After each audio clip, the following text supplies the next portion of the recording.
Within hours of the cancellation announcement, late-night television united behind Colbert. Jimmy Kimmel made one of the most remarkable gestures in television.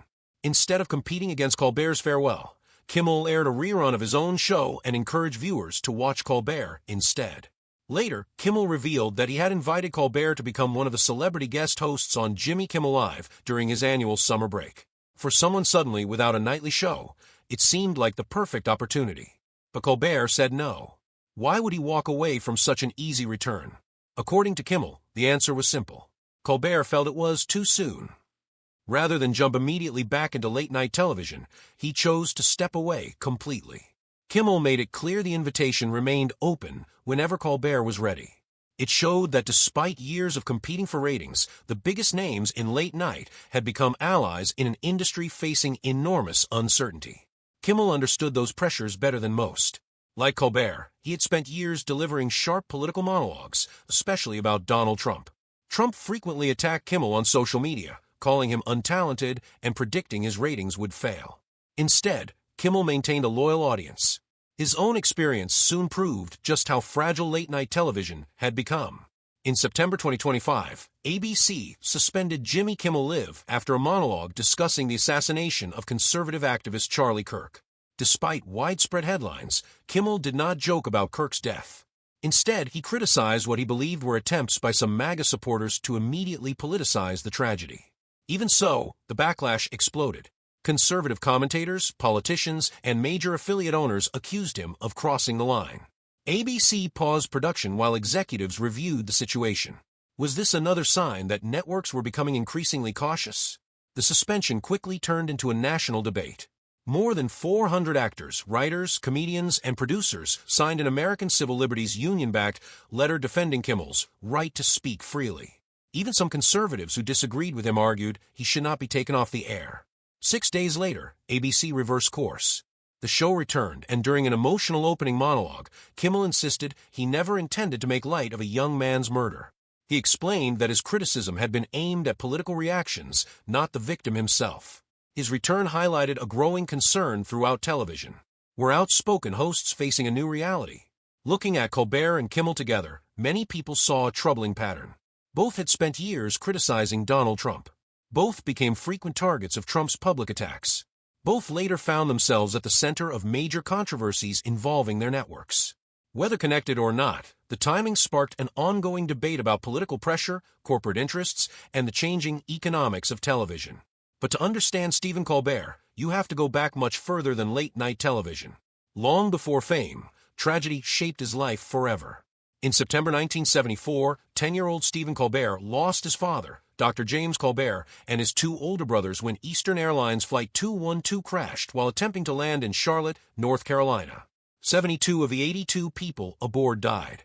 Colbert has often said that loss became part of who he is.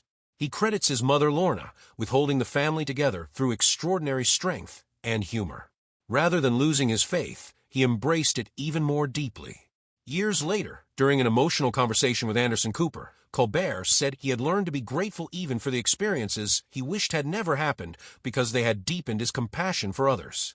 That perspective would eventually shape the comedian millions came to know. His comedy career began in Chicago's famous Second City before he joined The Daily Show with Jon Stewart in 1997. Then came The Colbert Report in 2005, where he played an exaggerated conservative television personality so convincingly that many viewers forgot it was satire. The character made him one of America's most influential comedians and earned multiple Emmy Awards.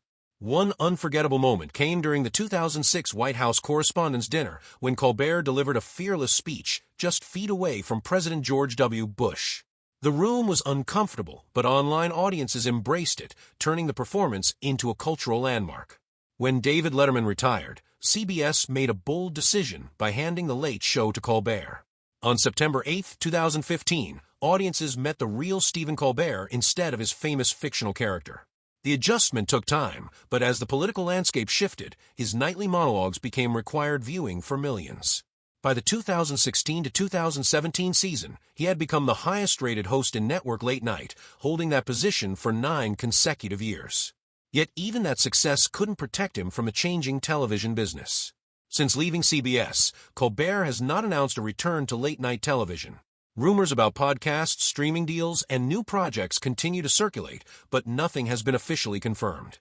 Instead, he is focused on other creative work, including serving as an executive producer on The Lord of the Rings, The Hunt for Gollum, reflecting his lifelong love of J.R.R. Tolkien's world. His departure has become a symbol of a much bigger transformation. Traditional late-night television faces shrinking advertising revenue, rising production costs, and fierce competition from streaming services, podcasts, YouTube, and social media. CBS continues to insist that ending The Late Show was simply a financial decision. But because of everything that happened before and after that announcement, many people still believe the full story has yet to be told. On paper, Stephen Colbert's exit from CBS makes almost no sense. For 9 straight television seasons, he was the highest-rated host in network late night. He wasn't losing viewers. He wasn't fading into the background. Yet in July 2025, CBS shocked Hollywood by announcing that The Late Show with Stephen Colbert would end when his contract expired in May 2026. Just days earlier, Colbert had publicly accused his own corporate parent of paying what he called a big fat bribe. Then, after leaving CBS, he quietly admitted why he turned down Jimmy Kimmel's invitation to appear on his show. Coincidence or something more? The deeper you look, the stranger this story becomes. Most television shows disappear because audiences stop watching. That wasn't the case here. Since taking over David Letterman's desk in September 2015, Colbert had built The Late Show into the #1 program in the 11:30 time slot, beating both Jimmy Fallon and Jimmy Kimmel year after year. His early months were difficult, but as politics became a larger part of the national conversation, his sharp opening monologues connected with millions of viewers. By the 2016 to 2017 season, he had overtaken Fallon and never looked back. So why would CBS walk away from its biggest late-night success? The network insisted the answer was simple. Executives called it a purely financial decision. They argued that late-night television had become harder to sustain as advertising revenue continued shrinking and audiences shifted towards streaming, podcasts, YouTube, and social media. It sounded reasonable on the surface. But many people weren't convinced. And then another piece of the puzzle appeared. Just 3 days before CBS made its announcement, Colbert used his own show to criticize Paramount Global, the company that owned CBS. His target was Paramount's decision to settle Donald Trump's lawsuit over the editing of a 60 Minutes interview with then Vice President Kamala Harris. Although CBS denied any wrongdoing and maintained its editing followed normal journalistic standards, Paramount agreed to pay $16 million to Trump's future presidential library.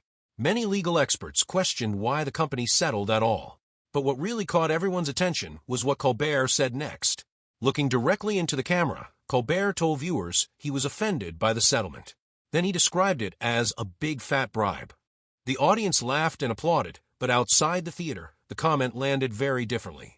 Paramount was also trying to complete an $8 billion merger with Skydance Media, a deal that required approval from federal regulators. Critics wondered whether settling the lawsuit was meant to smooth that process. Paramount strongly denied any connection. Still, only 3 days after Colbert's comments, CBS announced his show was ending. Was the timing simply unfortunate, or was there more happening behind closed doors? The reaction was immediate. Fellow comedians rallied around Colbert. Jimmy Kimmel, Jon Stewart, Seth Meyers, and many others publicly defended him. David Letterman questioned the decision. Senator Elizabeth Warren and other lawmakers also raised concerns. Suddenly, what looked like a television business story had become a national conversation about media, politics, and corporate power. Behind the scenes, the Skydance merger was changing everything.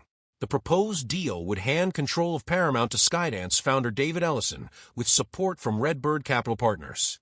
Because CBS owns television stations across the country, federal regulators had to approve the transaction. At the same time, the Trump lawsuit, the settlement, and Colbert's criticism all unfolded within days of one another. Then FCC Chairman Brendan Carr later said the new ownership wanted to reorient CBS News and address what they viewed as bias. Those comments only fueled more speculation. What exactly was changing inside CBS? Soon, leadership changes began piling up. CBS News president Wendy McMahon left. 60 Minutes executive producer Bill Owens also departed amid disagreements over editorial independence during the merger process. Then journalist Bari Weiss was chosen to lead CBS News under the new ownership. Known for challenging ideological conformity and speaking openly about free speech and other controversial issues, Weiss brought another layer of debate to an already tense situation. Entertainment, journalism, politics, and billion-dollar business deals had suddenly become impossible to separate. But the biggest surprise was still ahead.